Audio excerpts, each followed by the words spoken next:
Olá, tudo bem? Eu sou Juliana Schivani e vamos dar continuidade aos estudos de matemática financeira. Nessa segunda competência, vamos falar sobre juros e como adequar as taxas. Você tem cartão de crédito? Sabe os juros cobrados em cada cartão, no cheque especial? Tem dívida no mercado financeiro? Veja só essa reportagem. Em 2013, 62,5% das famílias brasileiras declararam ter dívidas. Outros 21,2% revelaram ter contas atrasadas, enquanto 6,9% afirmaram que não terão condições de pagar essas dívidas. Os números fazem parte de um estudo da Confederação Nacional do Comércio de Bens, Serviços e Turismo a partir dos dados da Pesquisa de Endividamento e Inadimplência do Consumidor, PEIC, realizada mensalmente pela CNC. No ano que passou, mais uma vez, o cartão de crédito foi a modalidade mais apontada pelas famílias entre os seus principais tipos de dívida, seguida por carnês e pelo financiamento de carro. Porém, é no perfil regional do endividamento e da inadimplência das famílias brasileiras que o estudo faz importantes revelações sobre as finanças dos brasileiros em 2013. Região Norte. Total de endividados, 68,2%. Dívidas ou contas em atraso, 25,9%. Não terão condições de pagar, 3,4%. Região Nordeste. Total de endividados, 65,8%. Dívidas ou contas em atraso, 23,4%.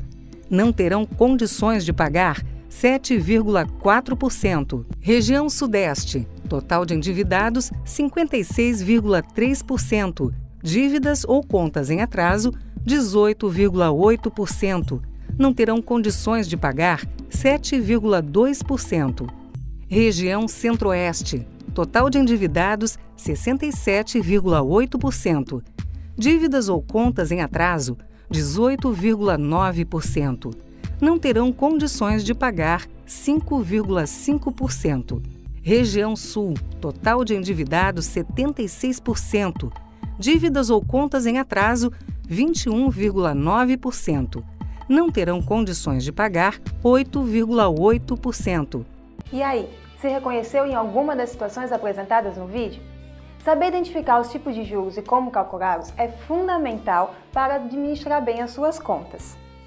Existem dois tipos de juros, os juros simples e os juros compostos. Normalmente, os juros compostos que são mais aplicados no mercado financeiro. Isso porque o montante gerado pelos juros compostos é bem maior do que os juros simples. Vamos ver um exemplo de cada caso. Nos juros simples, a taxa incide apenas no capital inicial. Se você faz um empréstimo de R$10.000, por exemplo, a juros simples de 5% ao mês para pagar daqui a um ano, os juros acrescentados ao final de cada mês sempre será 5% de 10.000, ou seja, 10.000 vezes 0,05, que é igual a R$500. Como o capital inicial era de R$10.000 e os juros foi de 500, 10.000 mais 500, R$10.500. Este será o seu montante, ou seja, o valor final a ser pago pela dívida. Veja o que acontece com esse empréstimo ao longo do tempo. Ao longo de um ano, os R$500 de juros será acrescentado mensalmente no capital emprestado, ou seja, a dívida será os R$10.000 emprestados mais os R$500 de juros 12 vezes. Daí a fórmula do juros simples. Veja então como fica a fórmula do juros simples. Juros simples. J é igual a SIM. Isto é, juros é igual ao capital vezes a taxa de juros cobrada pelo empréstimo vezes o tempo em que levará para ser pago. Como o montante, isto é, o valor a ser pago ao final do prazo do empréstimo, é igual ao que tomou emprestado inicialmente, ou seja, o capital, mais o que se pagará pelos juros, podemos substituir o J por SIM, o que resultará em C vezes 1 mais a taxa vezes o tempo. Em resumo, basta se calcular os juros e somar com o capital para se ter um montante. Mas nos juros compostos a situação é um pouco diferente, porque os juros incidem no montante de cada mês. Vamos ver um exemplo disso. Passado um mês após a realização do empréstimo, será cobrado 5% de taxa sobre os R$10.000, ou seja, 10.000 vezes 0,05, que dá R$500. No segundo mês, os 5% será sobre o novo montante, que é de 10.500. 10.500 vezes 0,05 é igual a 525. somados aos 10.500 que já se está devendo, fica 11.025. No terceiro mês, o juros será sobre este novo montante, ou seja, 11.025 vezes 0,05, que é igual a 551,25.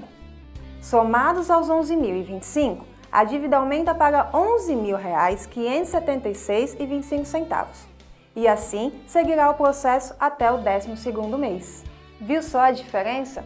Por isso que a fórmula dos juros compostos é juros compostos. M é igual a C vezes 1 mais I elevado a N, ou seja, montante é igual ao capital vezes 1 mais a taxa elevado ao tempo. Agora que você já conhece a fórmula dos juros compostos, é capaz de saber qual o montante da dívida do exemplo anterior ao final de um ano. Vamos ver? Relembrando os dados do exemplo anterior, capital é igual a R$ 10.000, taxa igual a 5% ao mês e o tempo, 1 ano. Se a fórmula do montante a juros compostos é capital vezes 1 mais a taxa elevado ao tempo, substituindo os dados na fórmula fica 10.000 vezes 1 mais 0,05 elevado a 12.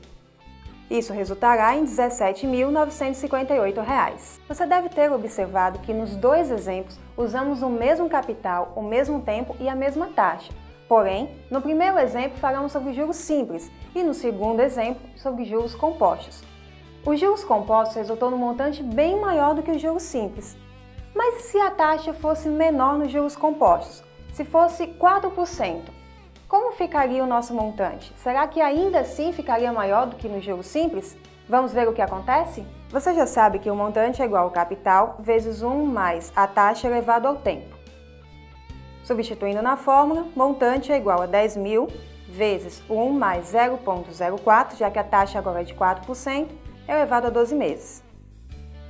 Fazendo os cálculos, montante é igual a R$ 16.010.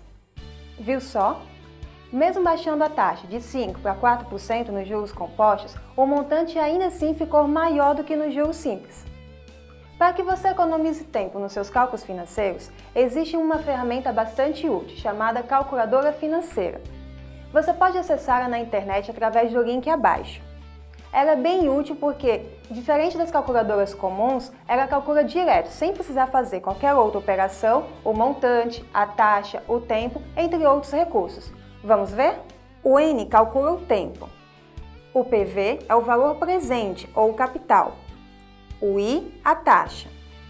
O FV, o valor futuro ou montante. O Enter tem a mesma função do igual de uma calculadora simples. As funções em cor laranja são ativadas usando o botão laranja F. E as funções em azul, por sua vez, são ativadas usando o botão azul G. O REG limpa a memória da calculadora e o CLX limpa um número. Crie o hábito de sempre limpar a memória da calculadora, pressionando F e CLX antes de fazer qualquer operação. Vamos usar a calculadora para ajudar o Kiko a tomar uma decisão. Kiko irá realizar um empréstimo de R$ 25.000 para montar um estabelecimento comercial, pretendendo pagar daqui a 2 anos. Mas está em dúvida se deve escolher o Banco Alfa ou o Banco Beta para realizar seu empréstimo. O Banco Alfa cobra juros simples de 15% ao semestre. Já o Banco Beta cobra juros compostos de 5% ao bimestre. Qual banco o Kiko deve escolher? Vamos calcular o montante que o Kiko pagaria em cada um dos bancos. Primeiramente no Banco Beta. Perceba que a unidade de tempo da taxa é diferente da do prazo. A taxa está em bimestre e o prazo em anos. Então vamos converter os 2 anos em bimestres. 2 anos é igual a 12 bimestres. Agora você deve digitar na calculadora financeira o valor seguido do que ele representa, ou seja, 25.000 PV, 5 I, 12 N. O que queremos saber é o valor futuro, ou seja, o FV, que o Kiko irá pagar pelo empréstimo. Então, pressionamos FV e a calculadora nos fornecerá menos 44.896,41. O sinal de menos indica que é o valor a ser pago pela dívida. Viu como foi simples usar a calculadora financeira? E como seria se o Kiko escolhesse o Banco Alfa? Vamos ver? Excepcionalmente, para o cálculo dos juros simples, a calculadora financeira só aceita o tempo em dias e a taxa em ano. Assim, você deve primeiramente transformar as unidades. 15% ao semestre será igual a 30% ao ano, já que 2 semestres resulta em um ano. 4 semestres são 2 anos e, portanto, 730 dias.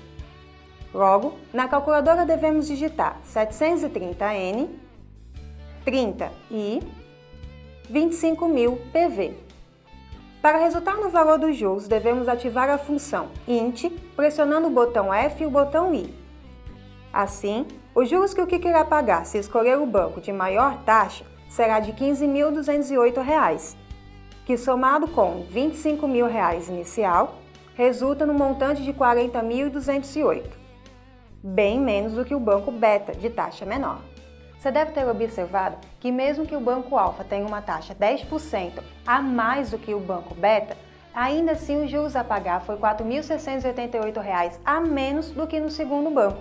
Isso porque o juros cobrado foi a juros simples.